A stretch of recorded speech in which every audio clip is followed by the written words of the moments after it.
In the early years of the 1st century, the Roman Empire was at its peak.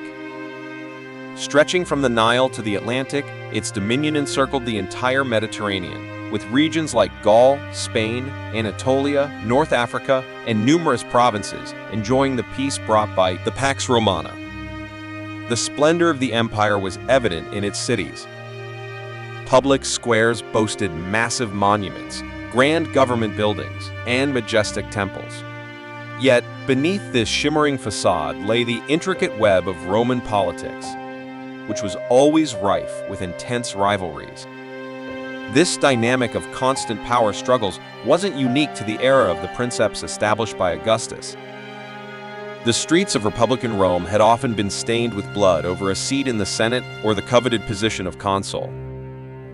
Amidst this backdrop of political turmoil, during one of Rome's more stable periods, Caligula was born in 12 AD in the peaceful central Italian city of Antium. As the only surviving heir of his uncle Tiberius following the legacy of Augustus, he ascended to the throne in 14 AD. During his early years, Caligula spent much of his time in a camp near the river Rhine with his father, Germanicus. In a short span, his fame began to rival that of his father's. At a tender age of about 3 or 4, Caligula was often dressed like a soldier, participating in training exercises and lifting the spirits of the troops.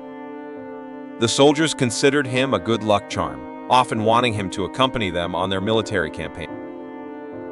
Observing him wear the legionary boots called caligae, in which he seemed almost lost, they affectionately named him Caligula, which means little boot.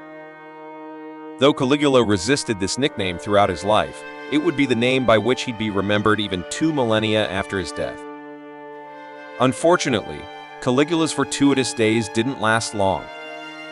His father, Germanicus's rising prominence, didn't escape the attention of his uncle, the then Emperor Tiberius. This marked the beginning of a turbulent phase in Roman politics. In AD 19, while in Antioch, Germanicus fell ill and soon passed away. While it appeared his death was of natural causes, Caligula's mother, Agrippina, was quick to levy accusations. Misfortunes soon multiplied for the family. Firstly, Agrippina and Caligula's brother Nero were charged with treason and exile. Caligula, along with his sisters, was initially placed under the care of his grandmother, Livia Augusta. Following her passing, they were entrusted to Antonia Minora. Not long after, Caligula's other brother, Drusus Caesar, was exiled.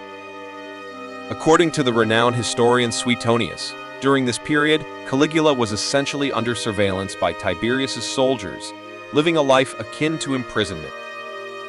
His paranoia grew with time, and intrigue and conspiracies began to proliferate within the palace. In response, the palace authorities initiated purges, resulting in executions. However, these punitive measures couldn't stave off the emergence of new conspiracies. Exhausted from the failures of his recent years and fearing assassination, Tiberius eventually abdicated the throne in AD 26, retreating to the Isle of Capri. The governance of the Roman capital and empire transitioned into the hands of Sejanus, the commander of the Praetorian Guards. But the palace intrigues were far from over.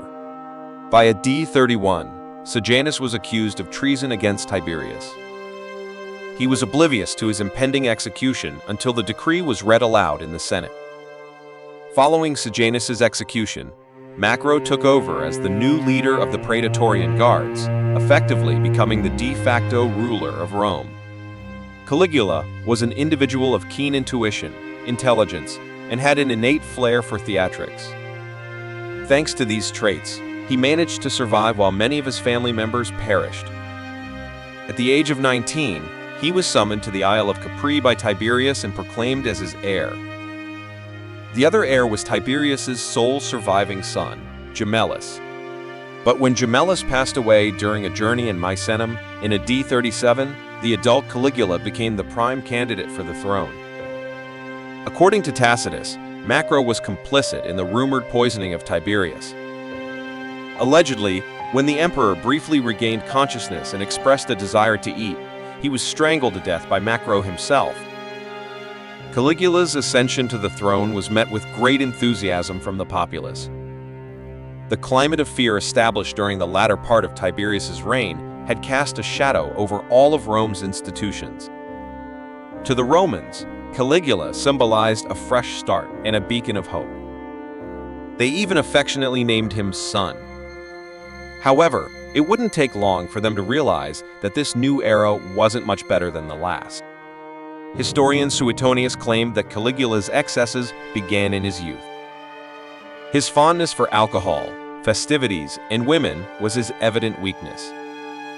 Moreover, he took pleasure in torturing criminals.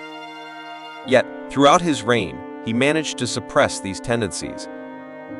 During the initial days of his rule, he took several positive steps to win over the public. A general amnesty was announced, the use of spies was terminated, and grand celebrations were organized. He distributed free wheat to the populace. He was known for his respect towards the Senate and issued bulletins to inform the public about state affairs.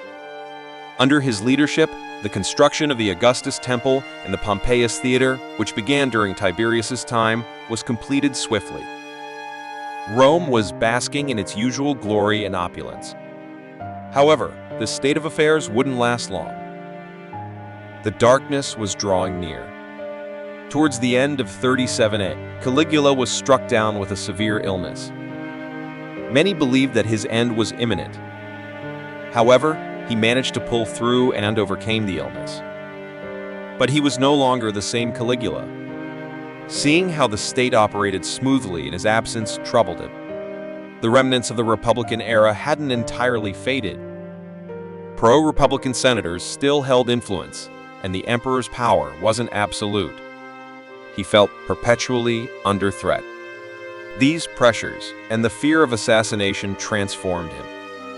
He started experiencing insomnia, sleeping only a few hours each night, tormented by terrifying dreams. This irritability seeped into his daily life.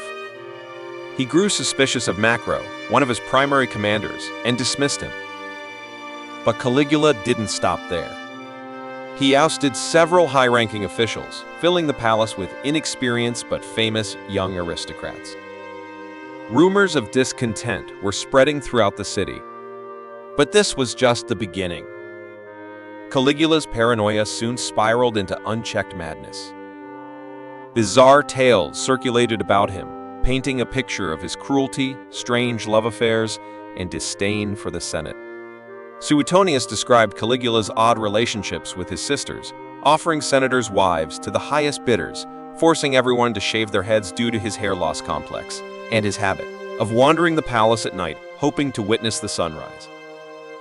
Caligula's excessive behaviors and cruel acts quickly began to influence those around him. When witnessing the death of Antonio Minor, instead of paying him a tribute of respect, he chose to watch his demise during a feast in the palace. He coerced his father-in-law Silanos into suicide, while his relationship with his sister, Drusilla, became just one part of the ever-growing palace rumors. He forced Drusilla to divorce her husband, and then kept her captive in the palace. Although deeply affected by his sister, Drusilla's death, this sentiment was short-lived. He elevated her to goddess status, but soon returned to his hedonistic ways.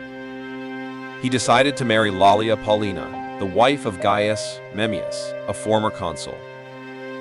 However, after just 6 months, he left her for Caesonia, a mother of 3.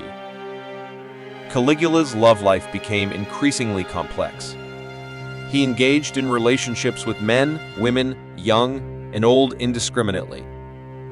His excesses eventually led to a direct confrontation with the Roman Senate.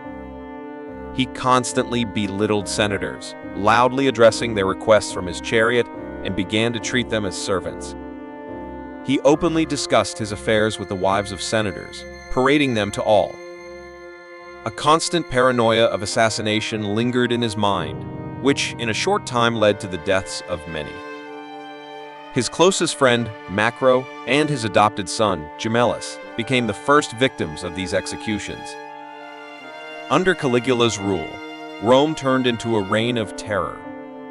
While some senators were exiled, many were forced to fight wild animals.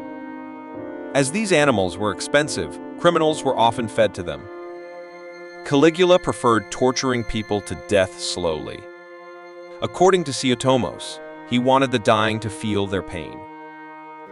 The country's economy began to collapse under Caligula's poor governance and excessive spending. The treasury was depleted, grain stores were shut down, and the people were left to fend for themselves.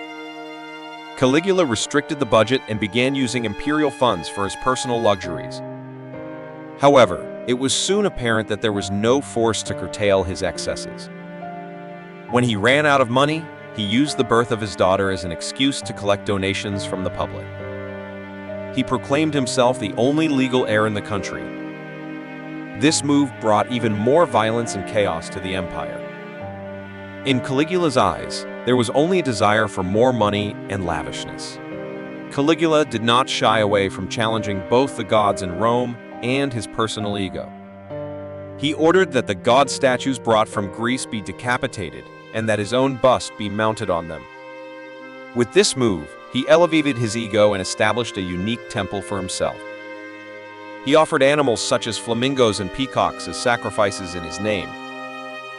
In Rome, deifying emperors posthumously was a common practice, but Caligula began to view himself as a god while still alive. He dressed as a divine being and expected to be treated as such. Yet, his failures in the military arena were evident. His campaign to conquer Britain ended when his soldiers refused to cross the English Channel. To compensate for this defeat, Caligula collected seashells, claiming he had won a victory against the god Neptune. In reality, this campaign only achieved limited success in Germany. Caligula's actions demonstrated that he was an unstable and unpredictable leader.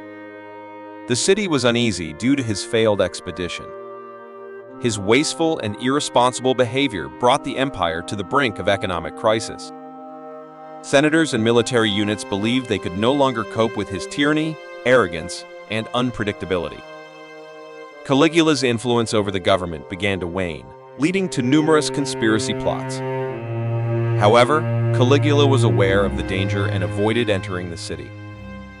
But eventually, during a period when he felt safe, he was attacked by a group of soldiers while journeying through the tunnels during the Palatine Games and lost his life. Historians note that in his final moments, Caligula realized he wasn't a true god. Following his death, Rome was plunged into brief chaos. Republican groups began to advocate for the benefits of the Libertas regime. The Praetor Guards acted swiftly following Caligula's death, locating his hiding uncle, Claudius, and proclaiming him the new emperor of Rome. The senators resisted accepting this new leadership, but their resistance proved futile. It took a full 8 years for the Republican system to completely dissolve after the assassination of Caesar in 44 BC. However, following Caligula's death, the imperial order was restored in just 1 day. Much of what we know about Caligula today is based on writings from historians about a century after his death and records from Seneca that painted him as a monster.